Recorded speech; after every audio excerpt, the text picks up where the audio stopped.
आप सुन रहे हैं शाप या षड्यंत्र तेरे प्यार के साए में बीते जिंदगी का भाग 7। शहर की वो भीड़ भाड़ वाली सड़कें और शोर शराबा अब पीछे छूट चुका था। सड़क के किनारे आकर राहुल ने धीरे से गाड़ी के ब्रेक लगाए। गाड़ी रिया के ठीक घर के सामने आकर रुक गई थी। गाड़ी में अभी भी गहरा सन्नाटा पसरा हुआ था। उस सन्नाटे में राहुल और रिया की सांसें साफ सुनाई दे रही थी। राहुल ने एक गहरी सांस ली और रिव्यू मिरर में रिया को देखा, जो सीट के कोने में खुद को समेटे बैठी थी। वह गाड़ी की खिड़की से डूबते सूरज की सुनहरी किरणों को देख रही थी। बालों की कुछ लटें रिया के चेहरे पर बिखर गई थी, जिन्हें देख राहुल का हाथ अचानक ही उठा, लेकिन अगले ही पल वह हवा में ठिठक कर रह गया था। इससे पहले कि रिया उसे देखे, उसने अपने हाथ की मुट्ठी खींची और उसे पीछे खींच लिया था।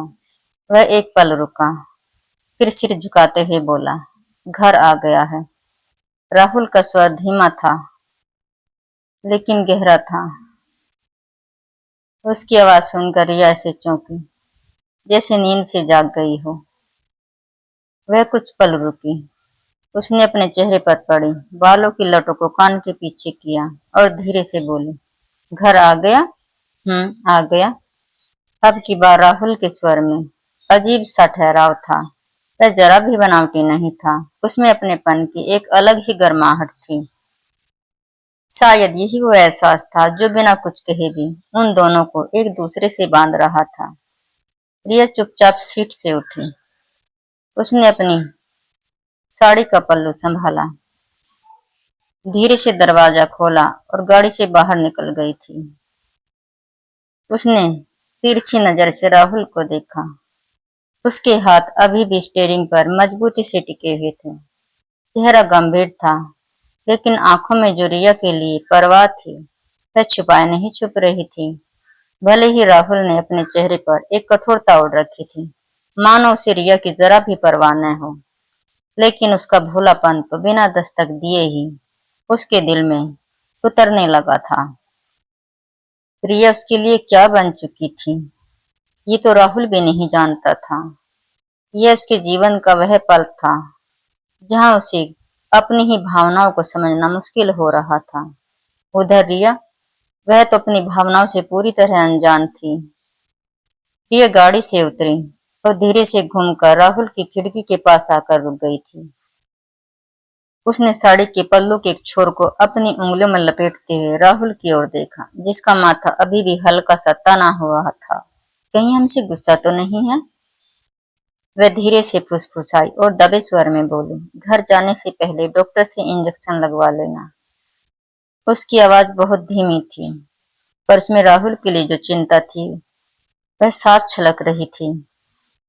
क्या? राहुल चौंका, जैसे उसे अपने कानों पर विश्वास ही न हो रहा हो। वह एक क्षण रुका, उसने अपनी एक भौं पर चढ़ाई और हल्के सख्त लहजे में पूछा, इंजेक्शन? पर किस लिए? प्रिया मासूमियत से बोली, आपको चोट लग गई है। क्या आप इतनी जल्दी भूल गई? आपका हाथ खंबे से टकराया था। लोहे से चोट लगने पर इंजेक्शन लगवाया जाता है। रिया ऐसे बोले चली जा रही थी, जैसे बिना सिग्नल की गाड़ी। उसकी बात सुनकर राहुल झट से बोला, अच्छा, क्या सच में? हाँ, हम मजाक थोड़ी कर रहे हैं। उसने बड़े विश्वास भरे लहजे में कहा। उसकी बात सुनकर राहुल ने शरारत से उसकी ओर देखा। पर मुझे तो पता ही नहीं है कौन सा इंजेक्शन लगवाना है। लेकिन तुम्हें तो पता होगा, है ना? हाँ, पता है। रिया ऐसे बोली जैसे कोई बड़ी मेडिसिन विशेषज्ञ बात कर रही हो। टीटी का इंजेक्शन लगवाया जाता है। उसकी नादानी देखकर राहुल अपनी हंसी दबाते हुए बोला, वाह, तुम्हारी याददाश्त तो मेडिसिन के मामले में काफी अच्छी है। उसने अपने हाथ को ऐसे उठा जैसे उसे शाबाशी दे रहा हो। बिल्कुल अच्छी है, रिया ने गर्व से अपनी आंखें मटकाते हुए कहा और गाड़ी के आईने में खुद को निहारने लगी थी। फिर तो तुम्हें यह भी पता होगा कि बिल्ली के काटने पे कौन सा टीका लगाया जाता है। रिया को अंदाजा भी नहीं था कि राहुल उसकी टांग खींच रहा है। वह बिना सोचे समझे तपाक से बोले, हाँ, हमें पता है। अगले ही पल उसके चेहरे पर एक बड़ी सी मुस्कान बिखर गई थी, जिसे देख राहुल ने अपनी कोहनियां घुटने पे टिकाई, चेहरे को हथेलियों में भरकर उसकी ओर बड़े ध्यान से देखने लगा था। अच्छा तो बताओ कौन सा टीका लगाया जाता है? आपको नहीं पता? रिया ने आश्चर्य से मुंह बनाते हुए कहा। किसी भी जानवर के काटने पे रेबीज का टीका लगाया जाता है। ओह, अच्छा। राहुल ने एक लंबी सांस छोड़ी। तब तो आज मुझे भी वही टीका लगवाना पड़ेगा। क्या आपको भी किसी जानवर ने काट लिया है? रिया की आंखें फैल गई। उसके चेहरे पर उभरी चिंता देखकर राहुल को अपनी हंसी रोकना मुश्किल हो रहा था। हाँ, काटा तो है। दिखाओ हमें। रिया तुरंत ही खिड़की के और भी करीब आ गई थी। अब उसके चेहरे पर और भी गहरी चिंता की लकीरें उभरने लगी थी। अच्छा, तुम्हें देखना है? राहुल ने एक भौं पर चढ़ाते हुए कहा। पर देख के क्या करोगे? राहुल अपना चेहरा ऐसे लटकाते हुए बोला जैसे उसे अभी भी बहुत तेज दर्द हो रहा हो। रिया को जिद करता देख राहुल बात बदल कर बोला, मैंने उस बिल्ली को देखा था, शायद वह कोई जंगली रही होगी। क्या आपको किसी जंगली बिल्ली ने काट लिया है? हाँ, उसे देखकर तो ऐसा ही लग रहा था। राहुल ने मुंह पिचकाते हुए कहा। अब उसके माथे की तोड़ियां और भी चढ़ गई थी। क्या आपको बहुत जोर से काट लिया था? रिया का चेहरा अब सचमुच उतर गया था। हाँ, बहुत जोर से। अब सोच रहा हूँ 14 इंजेक्शन कैसे लगवाऊंगा। अगले ही पल वह ऐसे उछला जैसे उसे इंजेक्शन अभी लग गया हो। वह थोड़ा उदास होकर बोला, बिल्ली बहुत मोटी थी। मैंने सुना है जितनी मोटी बिल्ली इंजेक्शन भी उतना ही मोटा लगता है। कहकर उसने दुखी सा मुंह बनाया और रिया की ओर देखने लगा। उधर रिया, वह तो सचमुच उसके 14 इंजेक्शनों वाली चिंता में डूब गई थी। उसने एक रिया को परेशान देख एक पल के लिए सोचा कि सच बता दे, लेकिन अगले ही पल उसके मन में ख्याल आया, नहीं, इस जंगली बिल्ली को अभी थोड़ा और परेशान होने दो। सोचकर ही उसके होठों पर फिर से वही शरारती मुस्कान लौट आई थी। ओहो, तो इस जंगली बिल्ली को दर्द देकर फिक्र करना भी आता है। वह मन ही मन बुदबुदाया। फिर उसने गाड़ी स्टार्ट की और आगे बढ़ने लगा। उसी क्षण रिया की नजर राहुल के चेहरे पर पड़ी, जिस पर वह शरारती मुस्कान उभरी हुई थी। और तब उसके दिमाग की बत्ती जली, जिसे देखकर उसकी गुस्से से आंखें फैल गई थी। क्या क्या कहा? इन मिस्टर सीरियस ने हमें जंगली बिल्ली कहा?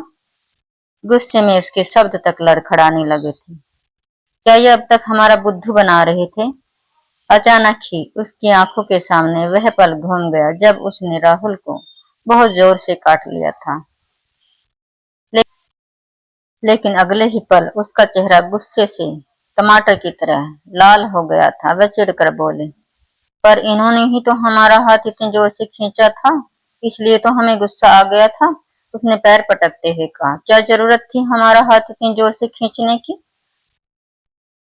बिना यह सोचे कि आसपास से गुजरते हुए लोग उसे ही देख रहे हैं, उसने अपनी छोटी सी नाक सिकोड़ी और आसमान की ओर देखकर शिकायत भरे स्वर में बोली, हिटलर, खड़ूस कहीं के।